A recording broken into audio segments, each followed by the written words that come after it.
Good morning students. आज हम लोग देखेंगे स्टैंडर्ड 10th का chapter number 8 introduction to trigonometry exercise 8.1 का क्वेश्चन नंबर 6।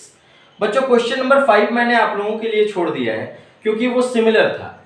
दो साइड्स दिए हुए थे, तीसरा साइड निकालना था और फिर सारे ट्रिग्नोमेट्रिक रेशियोज निकालने थे। तो आइए देखते हैं क्वेश्चन नंबर 6 को। क्वेश्चन नंबर 6 में क्या दिया हुआ है उसको पढ़ते हैं।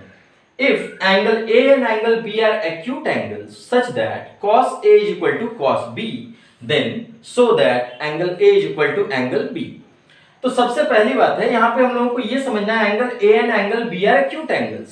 तो इसका मतलब है कि कोई एक ट्राइंगल है हमारे पास जिसमें एक्यूट एंगल्स कौन से हैं? एक्यूट एंगल्स A और B है। इसका मतलब है कि जो राइट एंगल होगा वो कौन सा होगा? मान लेते हैं हम लोग वो C। तो हमने मान लिया कि जो राइट एंगल है वो कितना है? That is angle number C. Now अब यहां पे दिया हुआ क्या है वो देखना है। अब दिया हुआ है हमारे पास गिवन कंडीशन क्या है वो देखते हैं। Given is that cos A is equal to cos B। तो आइए पहले हम लोग देखते हैं इस फिगर से कि आखिर cos A कौन है। तो cos किसका रेशियो होता है? That is base upon hypotenuse. Now with respect to angle A, angle A के रिस्पेक्ट में हमारे लिए बेस कौन हो रहा है? That is AC. Okay?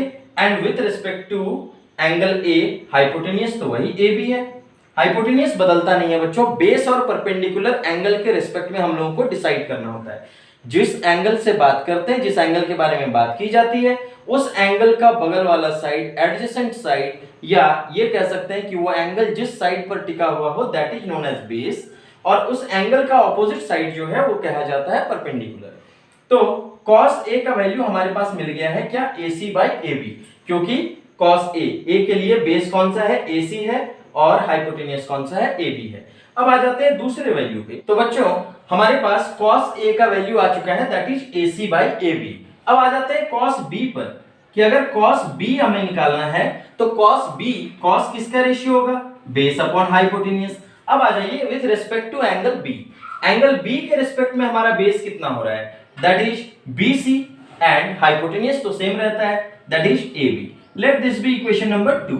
Now according to question, हमारे क्वेश्चन के हिसाब से क्या दिया गया है कि cos A is equal to cos B, है ना? cos A is equal to cos B ऐसा दिया गया है। तो इसका मतलब है कि हम ये लिख सकते हैं कि AC upon AB that is equal to BC upon AB, है ना? दोनों तरफ के डिनोमिनेटर में हमारे पास क्या है? AB है। So this gets cancelled, we can cancel it and we get here AC is equal to BC।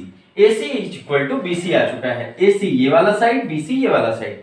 और हम लोग जानते हैं कि किसी भी ट्राइंगल में अगर दो साइड्स इक्वल होते हैं तो वो क्या हो जाता है? आइसोसेल्स ट्राइंगल के नाम से जाना जाता है, और उनके ऑपोजिट एंगल्स जो होते हैं वो इक्वल होते हैं। तो यहां से हम लोग लिख सकते हैं कि since triangle ABC is an isosceles triangle, therefore angle opposite to equal sides are equal। तो angle opposite to equal sides are equal, this means angle opposite to BC that is angle A, and angle opposite to AC that is angle B। तो यहां से हम लोगों को जो value है वो क्या मिल चुका है? That is angle A is equal to angle B, जो हम लोगों को प्रूफ करने को दिया गया था, है ना? ये हम लोगों ने प्रूफ कर दिया। तो किस प्रकार से प्रूफ किया? इसको प्रूफ करने के और भी तरीके हैं, और मैं चाहता था कि आपको सिंपलेस्ट तरीका मिले। तो इसमें क्या हो गया? पहले हम लोगों ने cos A का वैल्यू निकाल लिया, एंगल A के रिस्पेक्ट में जो है cos का वैल्यू निकाला, एंगल B के रिस्पेक्ट में cos रेशियो निकाल लिया, और फिर दोनों according to question cos A is equal to cos B, then we get here AC by AB is equal to BC by AB। तो जैसा कि हम लोग जानते हैं कि अगर डिनोमिनेटर में दोनों तरफ LHS और RHS में वही चीज हो तो वो कैंसिल आउट हो सकते हैं। तो AB कैंसिल हो जाता है। अब हमारे पास क्या बचता है? AC is equal to BC। किसी भी ट्राइंगल में जब दो साइड्स इक्वल होते हैं तो उसे हम लोग आइसोसेल्स ट्राइंगल कहते हैं, और angle opposite to the equal sides are also equal. तो यहाँ पे इक्वल साइड्स कौन है? AC और BC। तो BC का opposite angle that is angle A is equal to angle B which is opposite to angle opposite to side of AC। तो बच्चों उम्मीद करते हैं कि ये वाला क्वेश्चन भी आपको समझ में आ गया होगा। अगर समझ में आ जाए तो लाइक शेयर और सब्सक्राइब करना ना भूलें। Thank you.